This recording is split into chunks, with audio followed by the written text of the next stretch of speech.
It's another week, and we're here.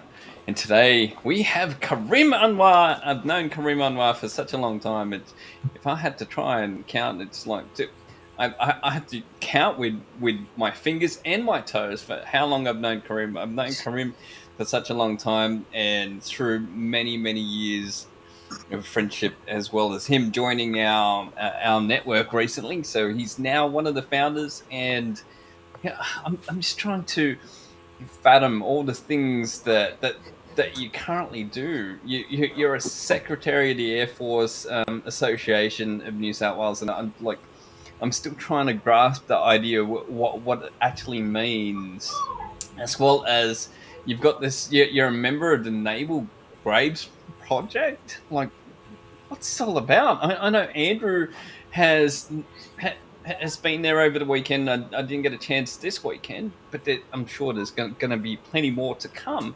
What's this all about, Karim? Like, what's the Air Force? Oh, and just so you know, Karim is also been traveling around for work, and he may be dropping in and out. And here he is. Welcome, Karim. Thanks for jumping in. What does it mean to be part of this as a secretary of the Air Force Association of New South Wales? It's actually quite interesting, actually. Being a secretary, you got to be a bit doer, which that's me for sure. I can't stop not things. But how it came about was that I was actually researching on a movie studio that used to be up in, which is now East Garden Shopping Centre, and I bumped into. I happened to a certain former Air Force pilot, I think it was. That was part of the Spitfire Association, and then I ended up. I noticed there was a line about associations. So I logged onto that, had a look at their website, saw that I used to be a cadet in the Air Training Corps, which was cadets, and saw that I was eligible, signed up, went to my first meeting, local branch, which happened to be in AGM.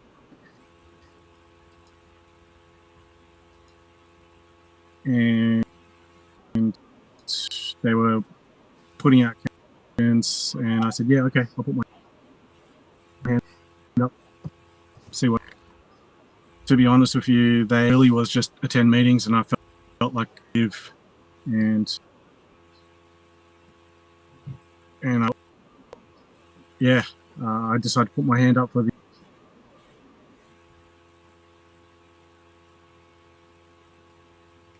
Which is having technical difficulties, and even trying to get things out of my mouth.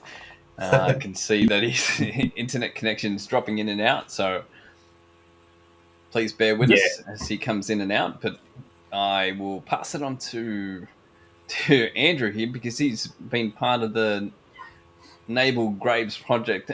But to touch on what Karim does, and from what I understand he does at the Air Force, was to serve a lot of veterans and to help them along the way in being able to still do some things. Oh, he's back. He's come back.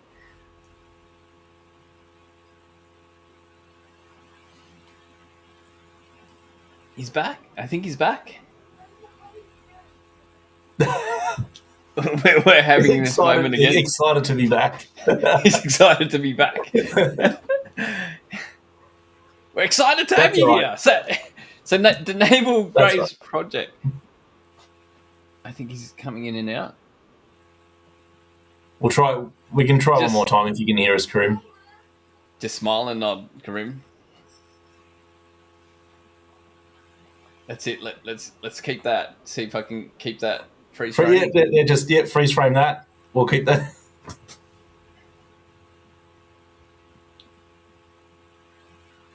Hey, Karim, do you want to try without a video? Can you hear us?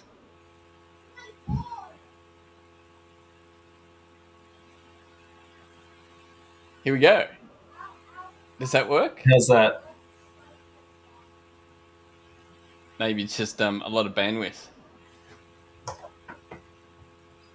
That's all right. Well, we can reschedule him when he's got better connection. But he did say he was out on the road today, and he may not be able to make it. But we appreciate him for at least giving it a go and coming on. But yeah, the Naval Graves project. He invited me along to that last weekend. And that was one of the things that, I mean, I haven't known Karim for long. Sandro introduced me to Karim, and it was one of the reasons to get to know him more was to go and see hand in hand what he's doing. So the Naval Graves project was it was a very humble experience. You know, these people have come together, like there was no family members there at all. All these people actually came together for a purpose, which was to research these graves that have laid bare for so long and dig into these stories. You know, and like this was a kid. He was a 17-year-old ordinary seaman who was murdered in his sleep. And they believe they knew who the murderer was, although the murderer committed suicide. And the trial took place on the ship, and they actually came to the conclusion that he wasn't convicted of murder. So it's all assumed at this stage. But I think the biggest thing was that they actually know where the assumed murderer was buried too, and because he wasn't at the end of the day, they're still people, and they need to dig up these. Well, what's the story behind it, and how can we remember them for? And they piece all these stories together, and then they put on a full service. And yeah, it was just a real humble experience to go and experience it, and see what they do.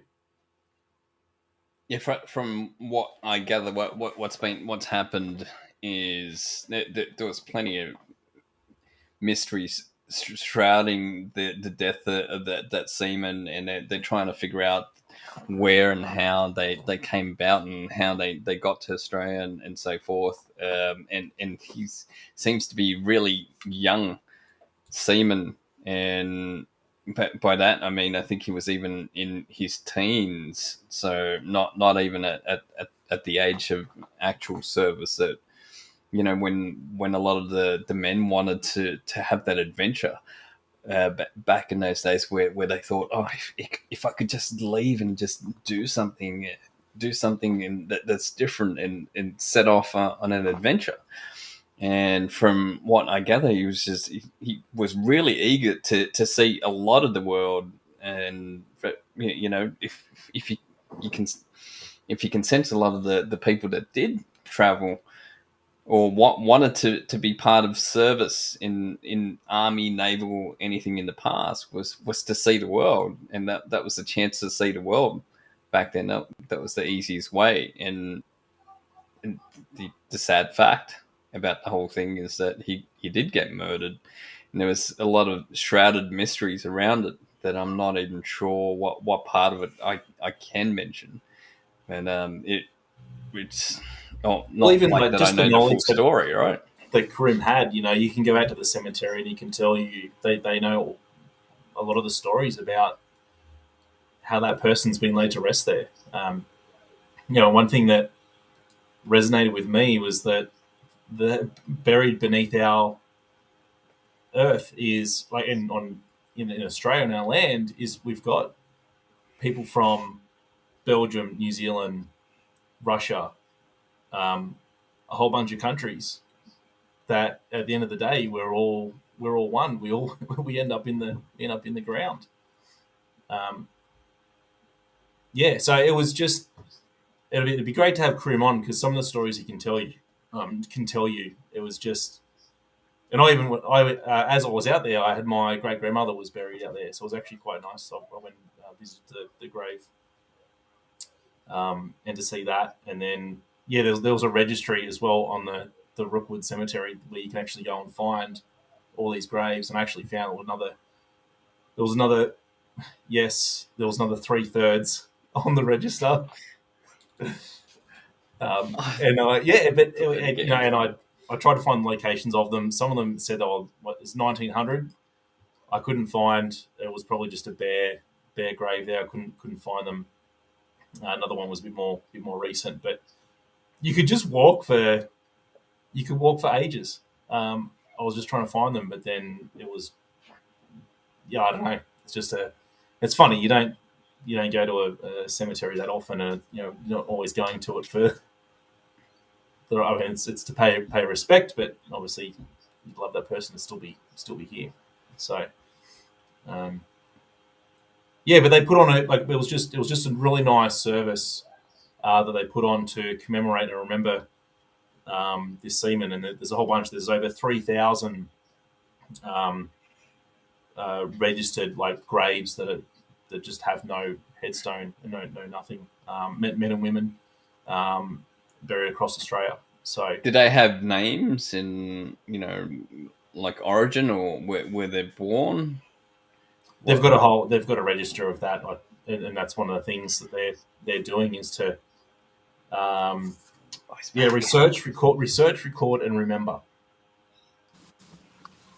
Research, record, and remember. Oh, he's back. Oh, here we go. Research, record, and remember. That is definitely very interesting. I was just going through my experience there, Karim, and what I picked up of the Naval Graves project. And one of the things was just your knowledge of a lot of these graves and the stories and what's going on there. I mean, there was even a section there where you had the Catholic side and the Anglican side. And then just things down to Catholic side, it was all mowed, looked quite nice, and then the Anglican side just had this long grass and everything. But the reason was to bring natural habitat. Yes, that's right.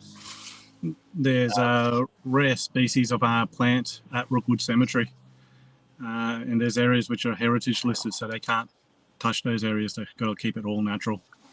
Oh wow, and that's great. Just hearing the reason behind it, but. That was one of the things. There's just so many stories. So whether the Naval Graves project, Mark met Mark. So he's the founder. I mean, I'd love to get Mark on. He seems like a really down to earth person, and he's doing a great thing by. You could see it on the day, people all coming together to commemorate this seaman. Absolutely. And also, so I think you dropped out before. Looks like you got a better reception now. But so cadets, you were. How did you get yourself into the cadets? Now I got into the cadets. It was just one of the girls, or one of my classmates. She started talking to me and my mate about it, and we go, okay, let's sign up and see what it's about. To be honest with you, I probably joined at the worst possible time because it was all marching. There were me being a typical teenager, just wanted to do all the fun things, like go camping and get up to mischief. And guys there, amped up teenage boys. We were all really rowdy. At one of the camps, I don't know if I should be disclosing this, but at one of the camps, we had Is this a band camp story? Almost. well, let's put it this way: we had a fire, and one of the corporals had his tent set up really close by. I know that in the middle of the night, one of the guys decided to throw a can of corn into the fire. Let's put it this way: in the morning when we woke up, there was little tiny holes all over this guy's tent that burnt right through it. Jeez. All right. Well, that's definitely an experience. I haven't done that one. Did you say corn? Corn, We're gonna yeah. have to try corn. Don't try this at home, guys. Yes. I should have put a children warning there when I was telling the story. But they're all experiences, right? I mean, and that's Yeah. going through youth and just learning what the world's about. Yeah, that's it. Absolutely. It's all about life experiences, really. Made a few good friends who, unfortunately, I lost communication with, a lot of them. The friend that I ended up joining with, he sadly passed away in an accident in the early 2000s. But that's life. The positive, well, let's put it this way: I ended up going when I heard he passed away. The first thing I did was book a plane ticket and went to London for a year, and just travelled the world. Yeah, right. So there's sometimes out of something sad, there's a positive thing that comes out of it. Mm. Kind of made you realize that life's really short. 'Cause 100%. that's what we're, coming to a lot of these cemeteries, and you see some of the headstones that some people haven't really lived long enough, while we are now at a point where we've had a chance to live enough. But have we really lived? Is going to be the biggest question that I'm going to pose to anyone that's currently listening to what we're currently doing and what we're trying to achieve, is trying to bring back the consciousness of people.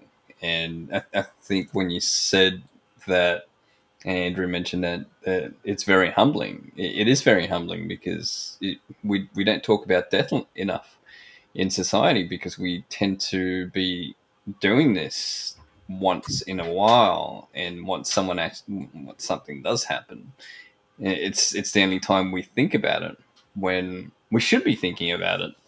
And it's part of us. It's part of what's going to happen, and life should be celebrated. And it's great that you've celebrated the life of this seaman, because how old was he? 17 when he passed away. 17. 17, and assuming he got on this boat, and a lot of the times back then it took about 3 months to 6 months to travel from one country to the next. It would have taken him at least 6 months. He probably was 16 when he joined. And if you can recall, all of us being 16-year-olds, what were we doing? We weren't even thinking that. A lot of people are, but we're not. We're not thinking that anymore. We're thinking that we can live forever. So, why did you join? What made you join? I just happened to fall into it, to be honest with you. So Mark was actually a client of mine when I was doing recruitment, and we got talking, and he invited me to one of these events. It was, I think it was I can't remember now, but I ended up meeting a couple of a few of the Navy guys, and they were telling some stories, and it was just a humbling experience. Just basically these guys going to the cemetery, giving a service and respect to those that have passed away, and from there I got to know what Naval Grave started doing, and I'm going, okay, I can help out here, take a few photos, put them online. We've got a team of researchers there, which they go through and delve and find out the history and things like that, and compile it into a database. It's really interesting stuff. Some of the stories you hear is just amazing. Unfortunately, the saddest part about a lot of these people, not just Navy, but I'm also including Army and the Air Force, is a lot of these people, they actually take their own lives. The statistic is just ridiculously high, which comes back to mental wellness and mental health, which is the biggest thing that you guys are trying to focus on, I guess, in more of a corporate sense, but in general as well. Indeed, it's something. Being real. That's it. Like the real. What is it to be real? The experiences, human interactions, the creativity. But we've forgotten that, haven't we? We've forgotten how to be real and how to be authentic. We hide behind everything. We hide behind. We're doing that now, aren't we? We're hiding behind cameras, but we do connect. So don't think that we don't do this. We do. We have connected with so many people. A lot of people are doing that now. If you notice, our kids are starting to do. All the young ones are hiding behind their phones, and they're not really getting out there. They're all chatting. So is that really connection? We've removed connection out of our society. I don't know about removing connection from society. We're not removing connection. We're just using technology to reinforce some of the connection, but we're losing the human touch, the human aspect. The human touch. That's what it is. And death has really, because that's what we're talking about here now, right? It's all about death and connections. I guess. It's like Andrew's go. I think I'm you have to kill a conversation. Kill the conversation. Oh, jeez, no.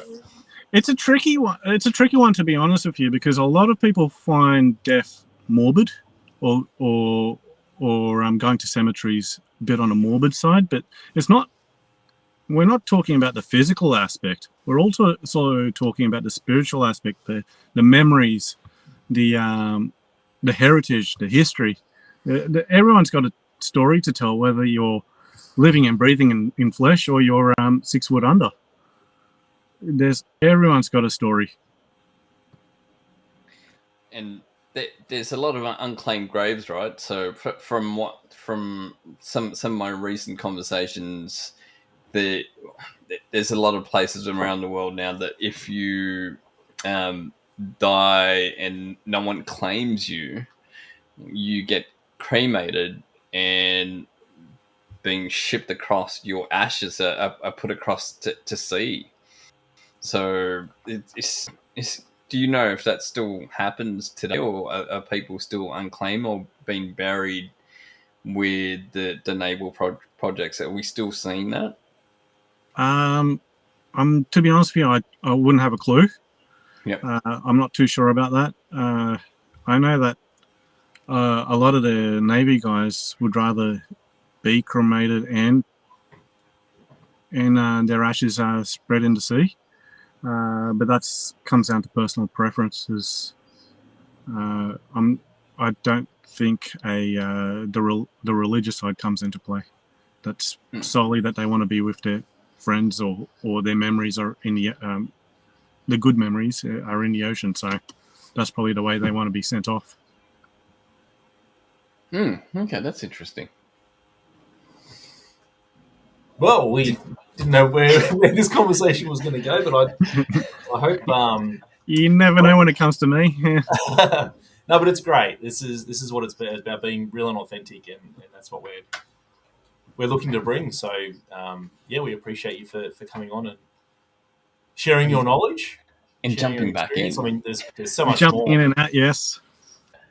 Yeah, going with the flow. These things happen. That's it. Absolutely.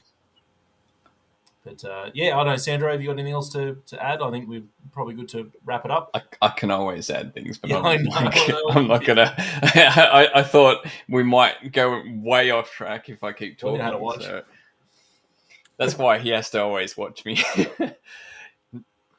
So well, all right. thanks for jumping on and letting us know more about this, and how can we help, or how can other people help with the project? With the project,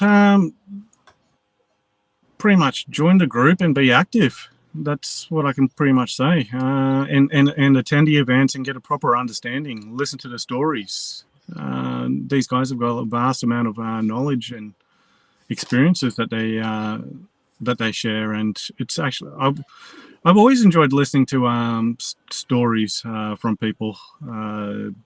Back when I was a young kid, I used to do it when I used to listen to my grandfather's stories and my father's stories, to listening to And other now people. you're doing it.